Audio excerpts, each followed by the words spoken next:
ఇది కేవలం సమాచారంగా మాత్రమే భావించండి. వైద్య నిపుణులను సంప్రదించండి.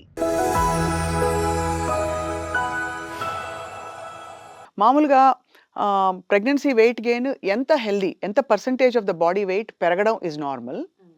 అండ్ ఒకవేళ అది పెరిగింది రిటర్న్ అవ్వడానికి వాట్ ఈస్ ద బెస్ట్? ఎందుకంటే మనకి మన సంస్కృతిలోనే బోల్డ్ అంత నెయ్యి వేసి, వెల్లుల్లిపాయలు వేయించి పాలు పడతాయని చెప్పి, ఇంకా రకరకాల ఫుడ్లు పెట్టేస్తూ ఉంటాం అంటే డెలివరీ అయిన వెంటనే. మరి what is normal and how do you lose that weight best?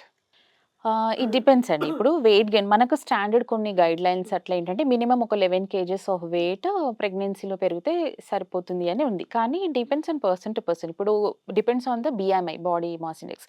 కొందరు చాలా లో వెయిట్ ఉంటారు బిఫోర్ ప్రెగ్నెన్సీ. కొంతమంది చాలా ఒబీస్ ఉంటారు. చాలా ఆల్రెడీ లావు ఉండి హై బీఎంఐ ఉన్న వాళ్ళు ఉంటారు. So it depends on person to person. ఇప్పుడు లో బీఎంఐ పర్సన్ ఉన్న వాళ్ళకు, యావరేజ్ బీఎంఐ ఉన్న వాళ్ళకి ఏంటంటే okay. They can gain up to 11 kgs or 13, 15 kgs వరకు కూడా వెయిట్ గెయిన్ అనేది it's okay normal for them. But who is already very obese చాలా హై వెయిట్ ఉన్నారు. సో అలాంటి వాళ్ళలో ఇంత weight gain again it will pose risk on their health. Can lead to BP కావచ్చు, sugar కావచ్చు, ఇవన్నీ risk వచ్చే ఛాన్సెస్ ఉంటాయి. సో వాళ్ళు ఏంటంటే స్టాండర్డ్ వెయిట్ గెయిన్ అంటే మినిమల్ ఎక్కువగా వెయిట్ గెయిన్ అవ్వకుండా కార్బోహైడ్రేట్స్ తక్కువ తీసుకోవడము, ఈ ఫ్యాట్స్, ఆయిల్స్ తక్కువ తీసుకోవడం అనేది మనము డైట్‌లో అడ్వైస్ చేయడం అనేది జరుగుతుంది.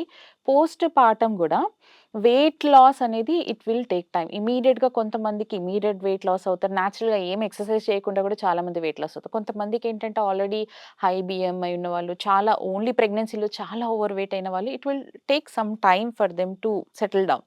సో ఏంటంటే డైట్స్ మనం ఎంత చెప్పినా వాళ్ళు అదే ఫాలో అవుతారండి. వాళ్ళ ఇంట్లో ఎలా mothers, grandmothers what they foods they give, so అదే ఫాలో అవుతారు. సో కానీ మనమైతే యాస్ ఎ డాక్టర్ మేమైతే అడ్వైస్ చేస్తాము. So this is a balance diet, ఇలా తీసుకోవాలి, ఇలా తీసుకోవాలని. సో డైటే కాకుండా ఏంటంటే exercise. After 6 weeks minimum start with brisk walking and slowly Kegels exercises, ఈ పెల్విక్ ఫ్లోర్ ఎక్సర్సైజ్ అనేది కంపల్సరీగా ప్రతి మదర్ చేయవలసిందే. ఎందుకంటే it leads to uh relaxation of pelvics muscles వల్ల ఫ్యూచర్‌లో వాళ్ళకి చాలా issues, bladder issues, vaginal issues వచ్చే ఛాన్సెస్ ఉంటాయి కాబట్టి along with diet exercise is very important for them. It will help in weight reduction as well as వాళ్ళ vaginal health స్ట్రెంథెనింగ్‌కి help అవుతుంది. మామూలుగా బేబీ కాలిక్ వచ్చినప్పుడు పుట్టిన few days to few weeks లోపు తల్లి తిన్న ఫుడ్డే బ్రెస్ట్ మిల్క్ ద్వారా వెళ్ళిందంటారు. అందుకే చాలా పప్పులు, గిప్పులు కూడా పెట్టరు. అది యాజ్ ఎ క్లినికల్ దానికి క్లినికల్ కోరిలేషన్స్ ఉన్నాయా అండి? ఇలాగా డైరెక్ట్‌గా పప్పు తినడం వల్లే ఇలా అయిపోయింది అని?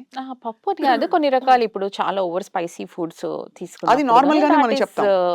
అవాయిడ్ చేయడం అనేది బెటర్. ఇట్స్ లైక్ మరీ ఎక్కువ మోతాదులో తింటే అలాంటి ఇష్యూస్ వస్తాయి గానీ, లిమిటెడ్‌గా తినడం వల్ల అలాంటి ఇష్యూస్ ఏమీ రావండి. అది. ఇంకోటేంటంటే బేసిక్ కోలిక్ ప్రాబ్లమ్ బేబీస్‌కి బర్పింగ్ చేయకపోవడం. ఫీడింగ్ ఇచ్చేసి గ్యాస్ ఎగ్జిట్ ఇలా ఇలా వేసుకొని బర్ప్ చేయకపోవడం వల్ల కూడా colic pain, that is the most common reason యాక్చువల్‌గా.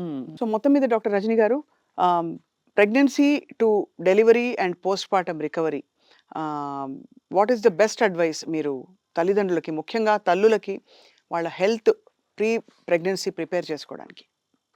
సో, ఎవరికైనా ఇప్పుడు కాలంలో ఏంటంటే, పూర్వకాలంలాగా ఎర్లీ మ్యారేజెస్ అది లేదు. చాలా వరకు it is like delayed marriages and delayed pregnancies.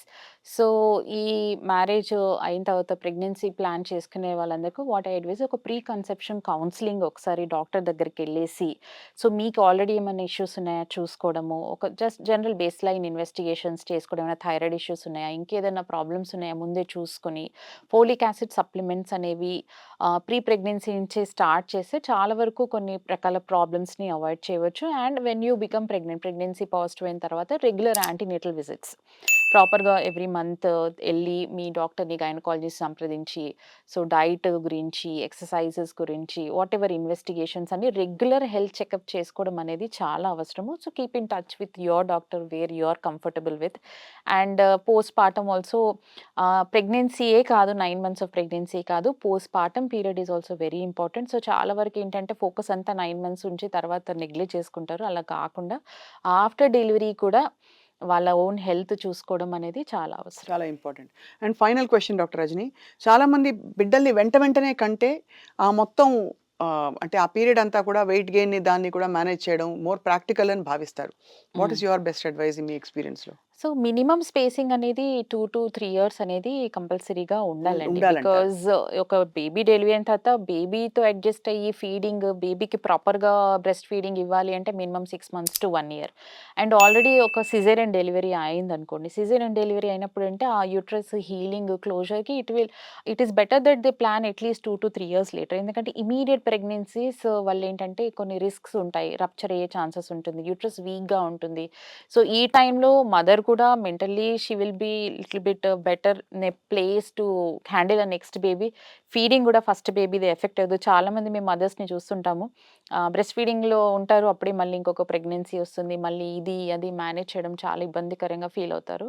So, better minimum ఒక 2 years, 2-3 years spacing is important. ఇదేదో చేయాల్సిన పనిలా కాకుండా చక్కగా ఎంజాయబుల్ యెస్. ప్రాసెస్‌గా చేయడం అవసరం అంటారైతే. యెస్. యాహ్! యెస్.